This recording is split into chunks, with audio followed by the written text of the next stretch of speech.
Hello and welcome to the 13th of Friday. I'm your host, Tyler Gardner, joined by my co host, Grayson Turner. Hey, glad to be here. So, before we start, I think it's worth us kind of giving a brief outline of what exactly we're doing because it's rather strange. So, we are both, how should we put this? Wimps. Yes. I feel like that's fair. We don't like horror movies, we don't like horror video games. How many horror movies have you seen, Grayson, total? Like three, This, four? this being probably the fourth or so. Yeah, certainly not too many. Okay, and I've seen zero, start to finish prior to this. So we decided to kind of fill in our gaps of horror knowledge by going through some like classic horror franchises, but by doing it in just the worst way possible and going through these franchises in the reverse order. So the first movie we started with, and the first franchise we started with was Nightmare on Elm Street, the seventh entry, which is Wes Craven's New Nightmare. So to begin, I think we're just going to kind of summarize the movie, kind of what, Yeah, spoilers. Certainly. yeah, spoilers ahead if you've not seen this. I mean, you probably don't want to. You know, Well, well, we'll get into it. But I think it'd be good just to go through a brief, trying our best to explain what happened in this movie. So if you've not seen it or if it's been a while, kind of refresh you. So Grayson, how would you describe if you had to give the elevator pitch for this movie, I guess? ooh, okay. Well, elevator pitches. I've always been quite bad at those. So this movie is kind of a bastardization of a movie, is what I would start off with. It's a movie within a movie. It's a movie about them making Nightmare on Elm Street movies, which is already confusing enough. It's a movie about them specifically making the Yes. seventh Nightmare on Elm Street Yes, movie. they're making the seventh movie, which is this movie. In fact, you see the script to this movie in that movie. She reads from it. Sorry, Heather Langenkamp, the lead, which is referred to. She plays herself in this movie, by the way. Several actors do. Reads from the script several times. You see it on screen several times. Wes Craven, the writer of this movie, is in fact on screen as Yes. Wes Craven, talking about the script to the movie that you're currently watching. Yes. Uh, And they have an executive, like a New Line cinema executive, just playing himself. He is by far the worst actor. You'll see him if you watch just various random clips. If you ever see him, you'll recognize him immediately because his acting is abysmal. Because he's not an actor; he's just an executive. They were like, just sit and read these lines. Why would they? The worst. I guess I don't understand why they would do that. We don't know the difference as viewers. As a viewer, we don't know that guy is actually executive. the New Line executive. Yeah, why not? Makes no sense. Just an actor. So yeah, I mean, it's a movie within a movie, basically. Heather Langenkamp is undergoing some sort of mental trauma as she seems to believe that Freddy Krueger, the character from the movies that she's been in, is trying to get her. At first, she thinks it's a stalker of some kind, but then her son Dylan starts doing some weird shit, and she and him both seem to believe that Freddy Krueger is in fact real. Yes, coming to their world is how they put it. Yeah, he's they know that they're actors and actresses. Like they know this, and it's weird seeing them. It's like two levels of separation where there's the movies that you know and love, which we haven't seen, so we don't really know or love them yet. And there's these actors that play these roles, and we're watching them play themselves while also pretending that they've also played different characters in this other movie. And it's odd, and it's oddly endearing. And Tyler and I will talk about this later, but we really did end up enjoying these movies way more than we thought we would. Well, this movie, at least. I think a good way to kind of sum up the weirdness is Robert Englund. Who is the man behind Freddy Krueger. He is the actor who's played that character. In this movie, plays Freddy Krueger, the entity. He plays Robert Englund himself, and he also shows up briefly as Robert Englund dressed as Freddy Krueger, the movie character. So he's in like three different mindsets here.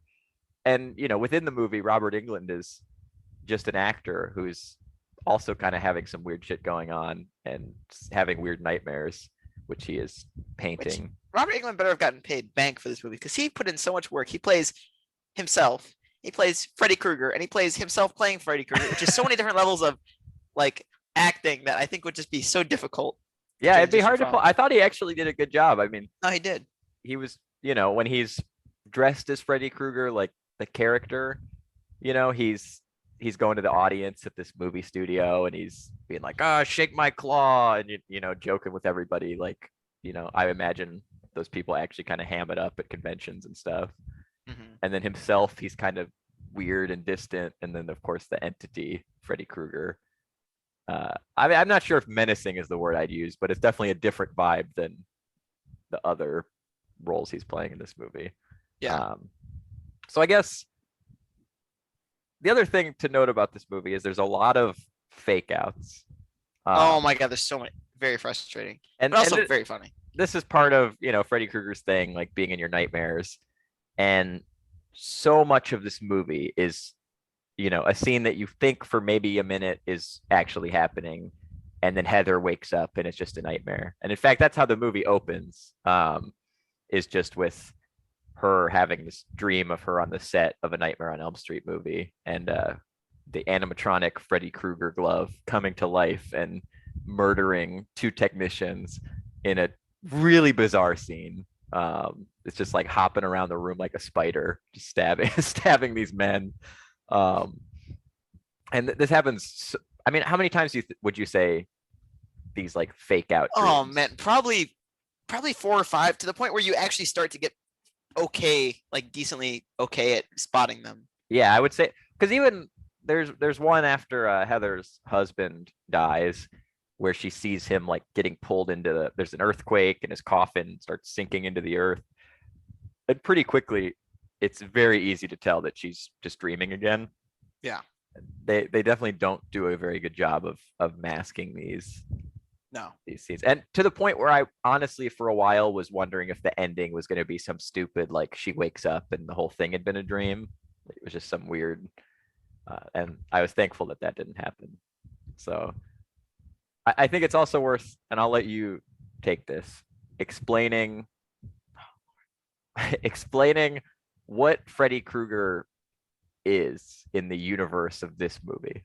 So I've never seen a Nightmare on Elm Street, but I've seen like I have enough cultural references to understand that I think he can only attack you when you're sleeping. He's like, but like he's also just Satan, because okay, this is incredibly hard to. What did Wes my Craven? head around. Wes Craven told us. Try and do your best to.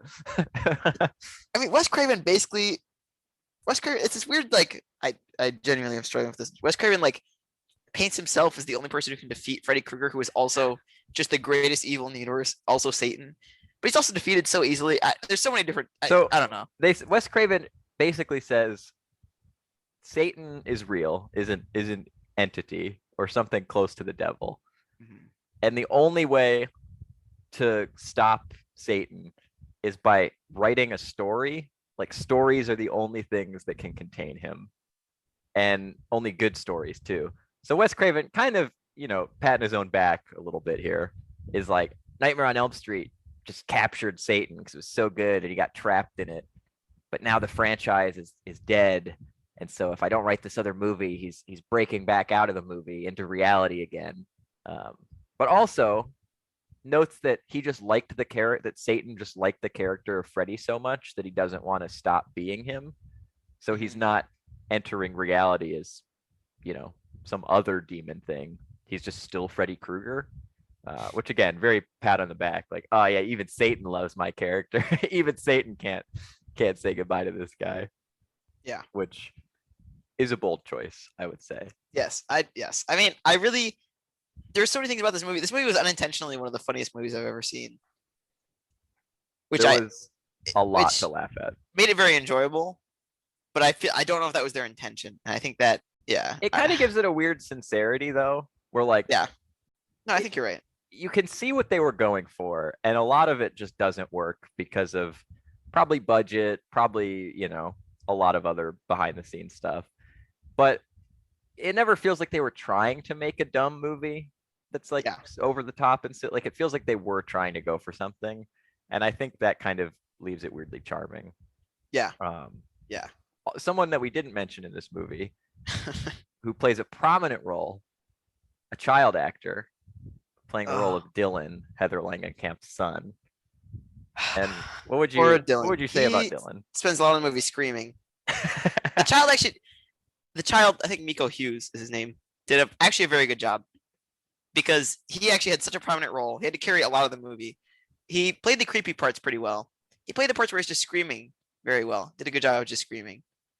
I honestly, there's a lot of movies where the child actors just kind of like you just hate seeing them Are on so screen. bad, yeah.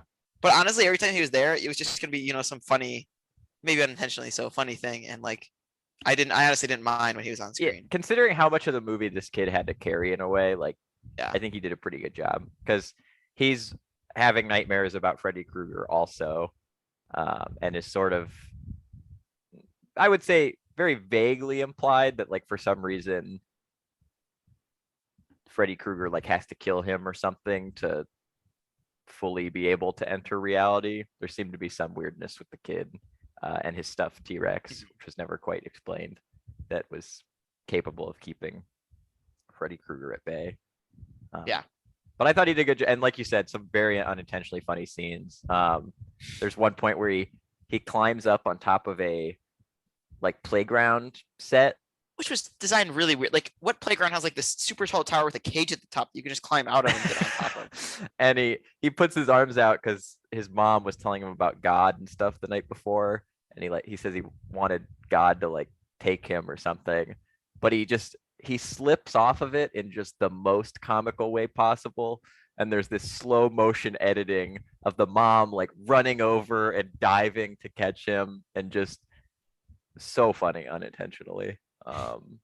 Well, John, also a character in the movie, played by John John Saxon. He plays himself, and he plays Donald Thompson, the character. I'm looking at the Wikipedia. I didn't actually know the character was Donald. Yeah. Plays himself, and John.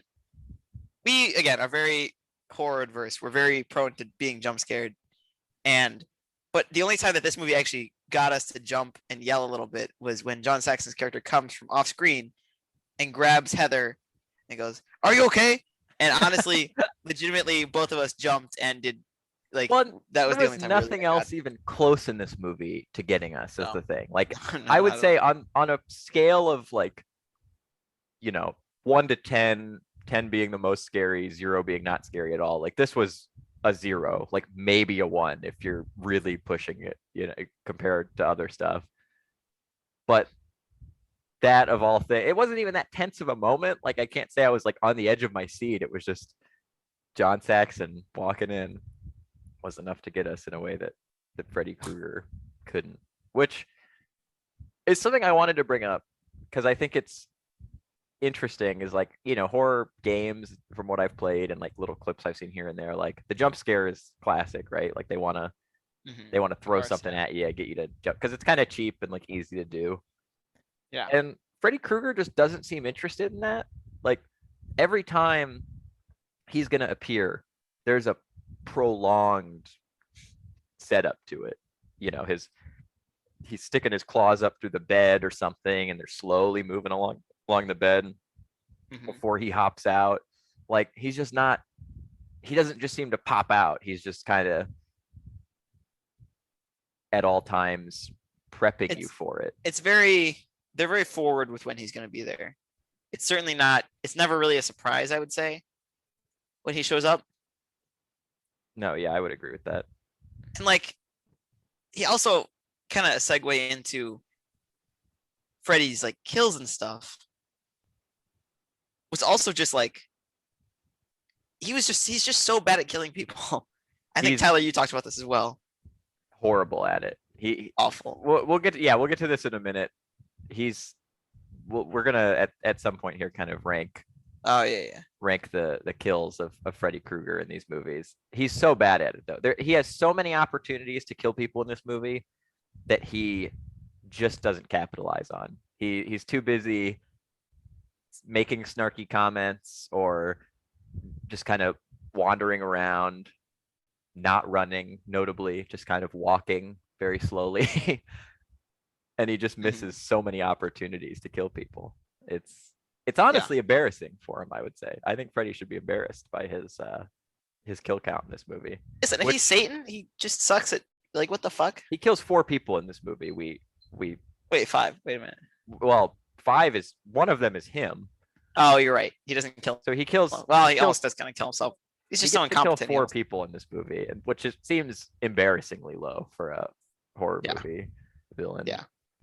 And you just brought it up that Freddy himself dies at the end.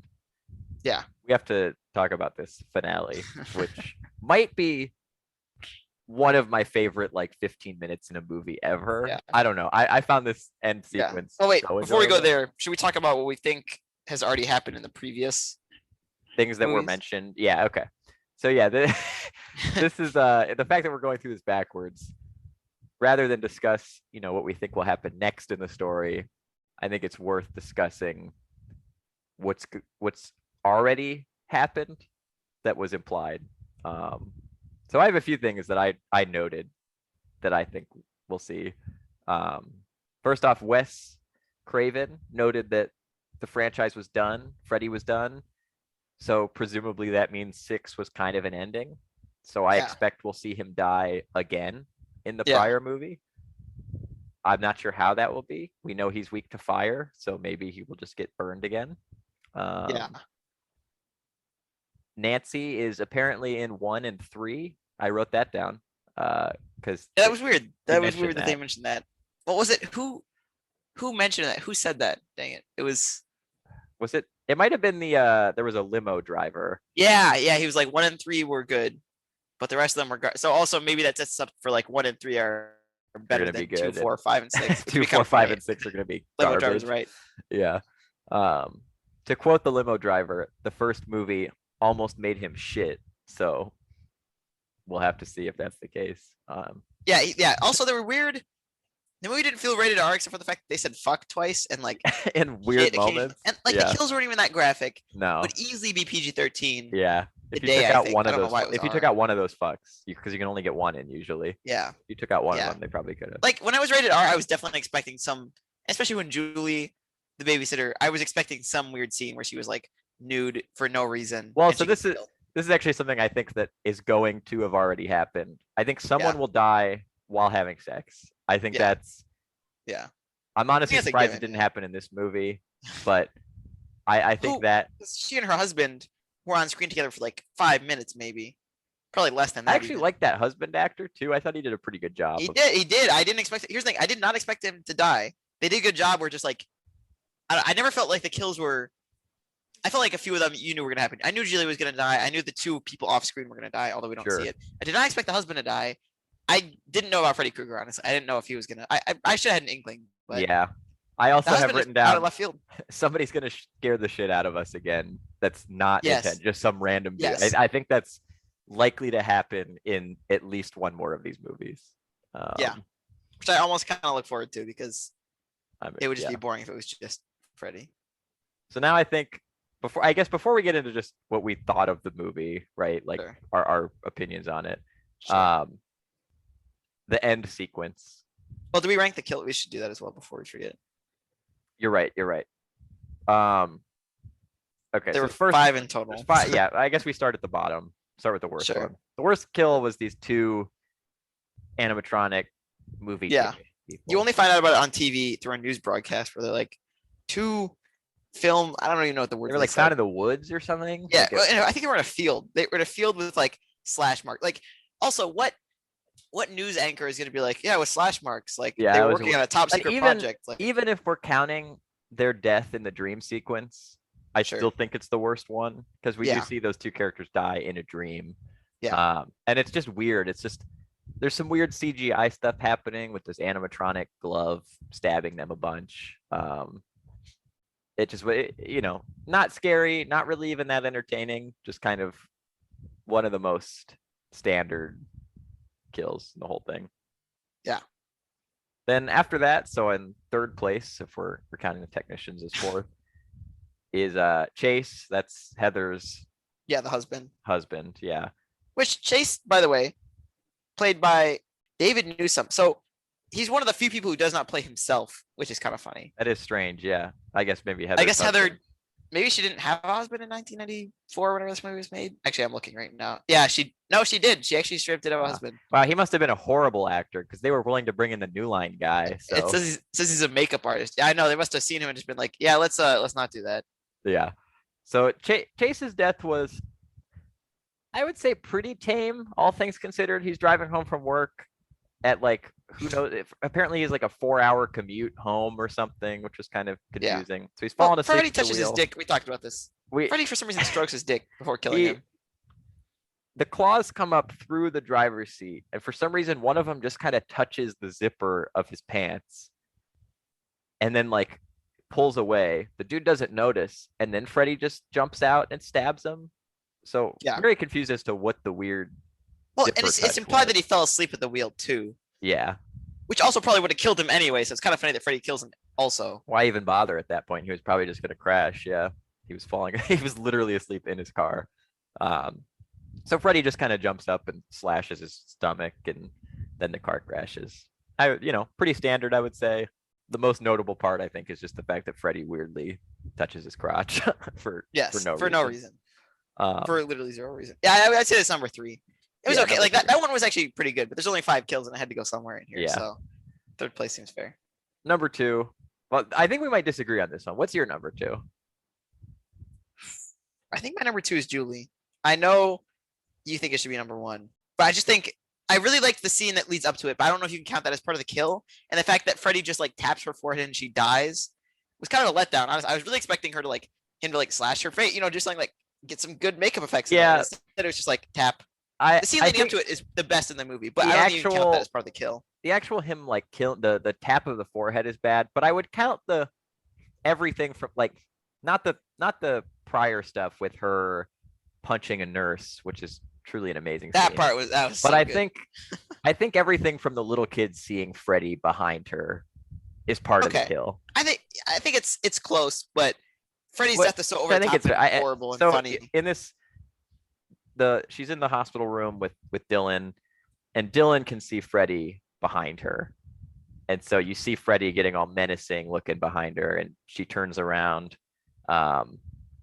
and she can't see anything. She just sees nothing, and he just kind of stabs her and like pulls her up the wall and like onto the ceiling. She's like floating around, like leaving this big blood trail. She's getting dragged across, and like Grayson said, is kind of weird. He sort of just taps her forehead and it seems to break her neck or something. It was. I think they just probably ran out of money. Yeah. And then she just kind of falls back on the floor afterwards. But I think I like the idea of her not being able to see him, but like us as the audience seeing him there. Yeah. And it is kind of the first moment we really see Freddy in the movie, which I think kind of bumps the scene up too. Yeah. 'Cause up to that point, he just kind of, you heard him a little bit. He's mentioned, but that's really where he shows up in full. Yeah. And then your number 1, my number 2. The death of Freddy. Well, it's because the fact that he dies in his own realm, like this dream realm. First of all, like you would think he'd be invincible in there, or at least have an advantage. Let's get into this. I feel like now is a good opportunity to set up this scene in full. At the end of the movie, Freddy takes Dylan basically into his nightmare realm. Sure. Which seems to be hell. And Heather comes in to follow him and find him. And there's a fairly prolonged, I don't know if I would call it a fight scene or a chase scene or what, but Heather's kind of running from Freddy. Freddy's kind of chasing her and not really killing her. Dylan shoves a knife in Freddy's leg, which seems to injure him. And then Dylan runs and hides in a kind of old-timey oven thing. Like gets in the corner. There's a fire in the center. Is a reference to this to the fairy tale that they Hansel and Gretel. Earlier. It's like, a weird reference to that. It is a weird callback to something I don't know if needed a callback. So Freddy kind of half climbs into the oven, but can't get his waist through. So maybe he's put on a couple pounds. The holiday season, he's backed on a little bit. Sure. And he can't quite reach Dylan. So he uses his extendo arm, which just at the slowest rate you've ever seen starts stretching out closer to Dylan to try and kill him. But rather than just stab him. Once his arm finally stretches out, he just kind of like grabs him and starts pulling him towards him so he can eat him. Yes. Weirdly, Bad decision. Heather then kind of, I think she stabs him, right? She stabs him with a knife, and he Yeah. turns around and he lets go of Dylan. He's like, I'm gonna kill Heather now instead, and uses his long tongue to kind of like entrap her. Which is the worst way to do any of this. Yes, I don't know why Freddy has a super extendo tongue. Also, It just made me uncomfortable. I mean, yeah, it was strange. Yeah. So Dylan then grabs a. Does he grab a knife? Does he also grab the knife? He escapes the oven through a little Yeah. back door that it has for some reason. Yeah. Grabs the knife, stabs Freddy's tongue to stop him from grabbing Heather, and then she just pushes him into the oven and closes it. And this Yeah. kills him. Yes. And then he turns into Satan as he dies. There's a bunch of like explosions. I thought it was just so over the top. It was like just so funny. And It was great. enjoyable. Well, and like you were just saying, we don't really understand. And again, maybe this will be explained in the past movies. Who knows? Maybe this has been well and truly covered. But why is Freddy Krueger weak to fire if he's Satan and if his shadow His own realm fucking realm. is surrounded by fire? He's got Truly fire made no everywhere sense. there. And Yeah. somehow that's what kills him. Again, Yes. he's like this dream crawling literal Satan, and he's injured by knives and a snake and fire. Like Yes. those seem like very basic things to go down to. It just made no sense. Which I to would be say is clearly quite honest. strange. But the kill is very enjoyable. It's really enjoyable to watch Freddy Krueger with his weird prosthetic tongue mouth just burn up in this fire, and yeah, his face morphs into devil horn Satan. It was quite funny. And then explodes, and sends Heather and Dylan. They manage to escape back to the real world, where they then read the script to the movie and like read the start of the movie again. Yes, that was also weird, but more acceptable somehow. Yeah. So, all in all, what did you think of this movie? Where did you, by the end of it, where did you kind of fall? I really thought it was horrible at first, but it's really grown on me in the time that it's been a couple days since we watched it. Really, really been enjoying it. I think it's just like, it was kind of the perfect mix of campiness, self-awareness, and just humor. Some of unintentional, some I think slightly intentional. And there were so many scenes that were just like, and the acting was honestly very good. I have to say, beyond the New Line Cinema guy, I really thought all the actors did a good job in playing their weird, over the top, quirky roles. So I honestly think it's grown on me a lot. In fact, it's a movie I would watch again and just sit and enjoy and like laugh along with, I think, at this point. Yeah, I feel very much this. Like, first off, I didn't know that Freddy Krueger was just weird. This is something that I'd missed, I think, in the pop culture. Like, in my head, I'm a massive scaredy cat with this stuff. Like, it's like, oh, he goes in your nightmares. Like, he looks kind of creepy. Like, oh, this dude's probably terrifying. Like, even right before we watched it, there was a part of me that was dreading doing this, where I'm like, Yeah. man, we're gonna watch this and it's gonna be horrifying. And then I've like committed to watching 6 more of these. But like, he's just such a weirdo. He's just dropping one-liners all the time. Like, of course, I think the best line in the movie is when he pushes Heather into a pile of snakes and proceeds to say, "Pick a pet for the rugrat, bitch." Yeah, we gotta say how he. You're right. Pick a pet for the rugrat, bitch. Yeah, he really goes hard, like unnecessarily, bitch. Like really. Really, yeah, he really goes for it. And when he's about to kill Julie too, he just says to Dylan, "You ever play Skin the Cat?" Just like weird. He just says weird thing. He's not really menacing. He's not really scary. He's just kind of a weirdo, and I sort of love that about him. Yes. And also, like, this movie was nearly 2 hours.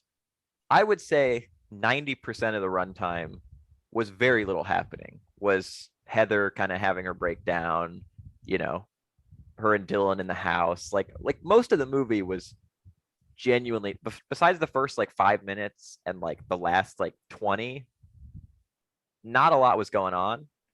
but it flew by. It did not feel like 2 hours. And that I think is genuinely pretty impressive. You know, if a movie's really Yeah. slow and like not a lot's happening till the end, usually that's a drag. And like I know even before we started it, you were like, "Oh man, like this is 2 hours. Like, God, this thing's Yeah. so long." And like, It really flew by though, yeah, truly. it was just over. Like it was over way sooner than it felt like it would be. And I'm genuinely pretty impressed by that. I think that's a hard thing to pull off. Yeah. So I think that it does have some so bad it's good qualities. There is a lot of goofiness to the music and to how it's filmed and to sound effects that are repeated, but it kind of treads the fine line of it never gets boring, and it doesn't feel like it's trying to be so bad it's good. There isn't like this try hard feel. It's just kind of enjoyable, and very sincere in a way. So Mhm. with that, I think we can kind of give our personal scores, which will be out of 10 for this episode. I think as a piece of cinema, it's genuinely like a 3 out of 10. Yes. But as a thing that I actually enjoyed watching, it's a 9, and I could easily watch this again.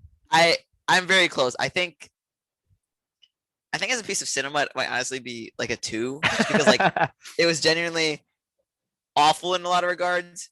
But I would also give it a 9 out of 10 for enjoyability, just because I truly had so much like Tyler and I watched Dune recently, and I really liked Dune. I really thought Dune was amazing. But I would honestly rather watch Wes Craven's New Nightmare than watch Dune again, because it was so fucking funny. Like Dude, millions of dollars in budget can't beat just some goofy dude in a sweater running around. Dune was like half an hour longer than this and felt like 4 hours longer. Yes, I mean this movie flew by. I almost wish there was more, because there was just so many scenes that made no sense and were clowny and just were so funny that went like nothing. And Dune was great. This is gonna Oh turn yeah, into a Dune was Dune review, but amazing. Dune was Yeah, yeah. amazing. Like 100% great movie. But like this was almost better.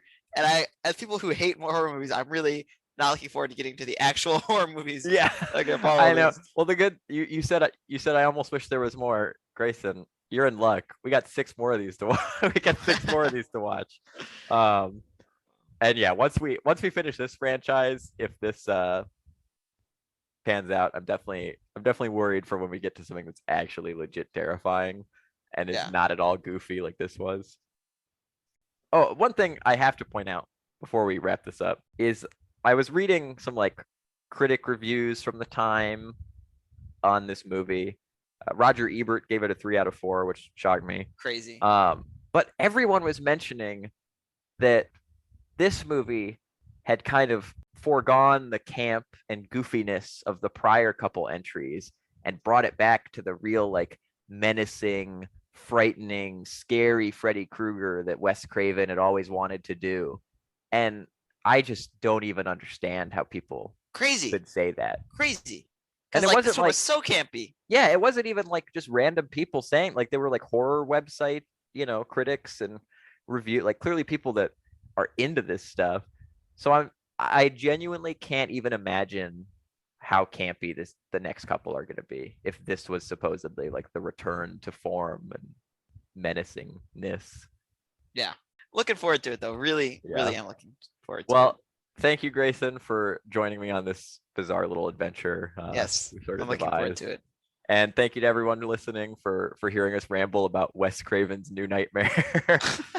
Join us next time as we venture back to 1991 for Freddy's Dead, The Final Nightmare.